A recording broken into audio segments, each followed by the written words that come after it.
Hey everybody, this is Bus, creator of the Athena mod.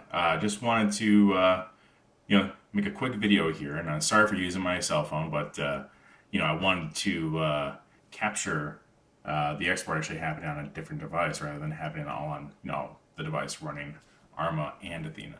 So this is going to be the new map export procedure. It's going to be available in the upcoming version. It's very soon to be released, and it might be released by the time this video is posted. But with the new system, you no longer have to, do files or anything like that. It runs on sockets.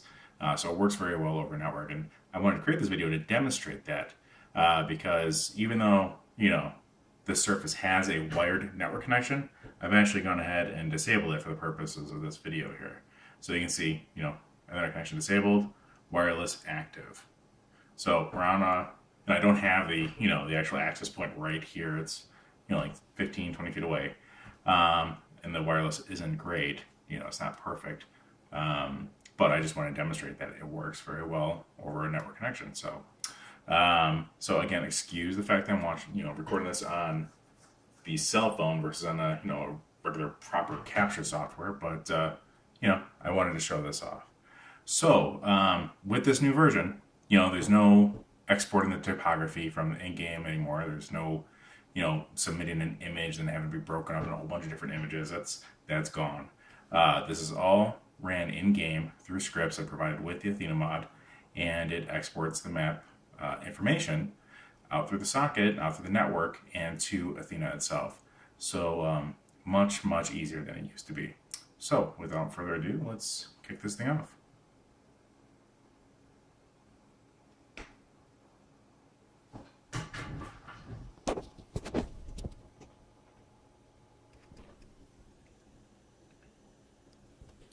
So we're exporting the map Porto. It's one of the smaller maps, so it shouldn't take too long.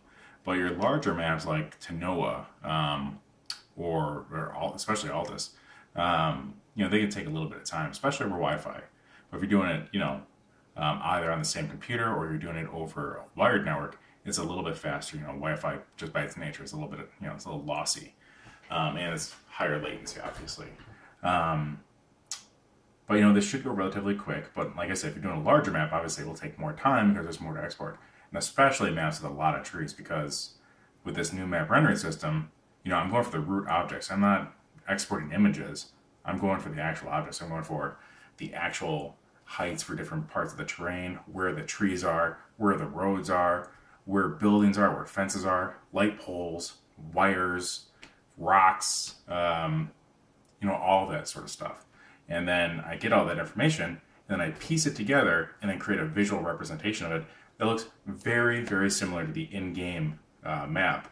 The one noticeable difference will be that the forests obviously look different. I went with a different style for it. The forests weren't, stored in a way that I kind of expected. So I had to actually kind of recreate that.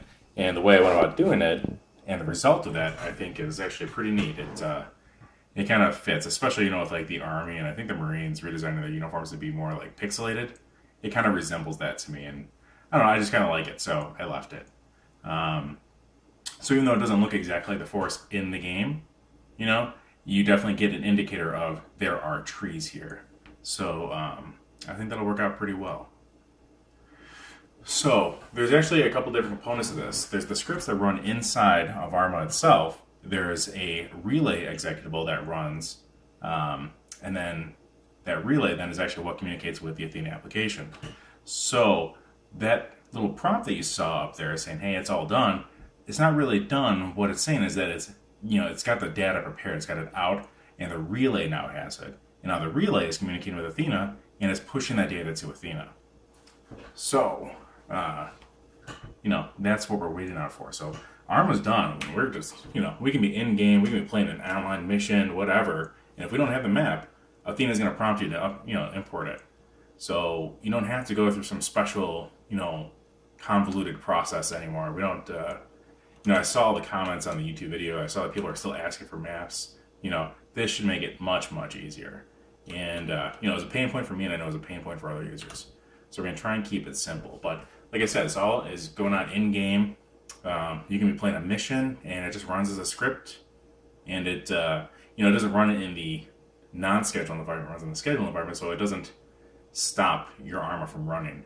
I specifically made that decision because I figure you guys might be online playing a game and you might have forgotten to export the map, so you might actually be playing the mission at the same time. So I didn't want to cause major issues. I wanted to, allow you to play the game and then just kind of run in the background. So because of that, it takes a little longer than it would have if it ran in an unscheduled environment. But, the most important thing in all this is the primary experience, which is Arma itself. So yeah, just waiting for this to finish. The mesh usually takes quite a bit of time. Well, I mean, in percentage of the entire export process, it takes the longest portion of time. Apart from maps like Chernarus or some custom maps that have like very thick jungles, the trees can take forever. Because like I said, I'm exporting individual trees too. So, typically once the mesh completes, we finish pulling that down from the relay, the rest of it fills in very quickly, very quickly. So, yeah. So I don't know, maybe we'll just go to the beach while we wait. Which is the best? Oh, let's go over here.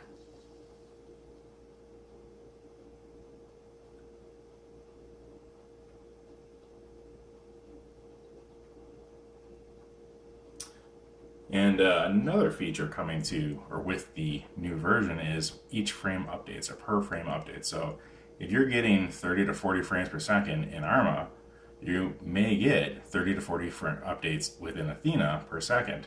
It all depends on the connection between Arma, the relay, and the Athena application. If it's all run on the same computer, the updates are almost instantaneous. If it's over a network, over Wi-Fi, a little bit slower. Over a wired network, much faster than Wi-Fi, not compared to running it all locally. You can see, okay, so it's received all the different objects, and now it's recreating all of it. And boom, there's our map. Now, as you can see, like I said, the forests all look a little bit different. There's different shades too. So the little darker one, thicker forest, lighter one, lighter forest. And then if you actually, and let me zoom in here.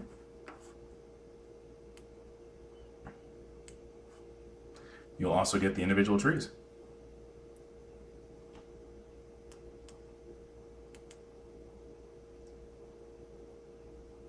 You can see down here, you see it has a little thing saying when we get updates. Now we're over Wi-Fi, so it's going to be flaky. You're going to get some updates here, some updates there, but overall, I mean, that's much better than the old file-based application. Now, because I have the raw data, I mean, this isn't just an image. The end result actually is an image, just for the purposes of performance. But really, this represents data contained, raw data, where, like these things weren't drawn here as all one big image. I actually know there's a building there, and I know it has those dimensions, so I rendered it there. So because I have the raw data, because I have the raw elevation data, I can do interesting things now, like height maps. Now, I know in Porto it doesn't look great, but let's go ahead and, go offline. Let's bring up another map. Let's try Everon.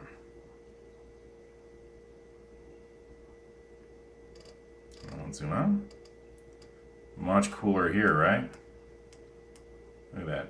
Very, very easy for pilots to see the different height differences. Obviously, the more professional guys, the guys that are more experienced, they'll be able to read this very quickly, the different elevation changes, blah, blah, blah, blah, blah. They're all great. But you do this, you instantly know where the higher elevations are. Do this, same thing. Actually, I think the height map gray obviously looks the coolest. The green stands out really nice against it.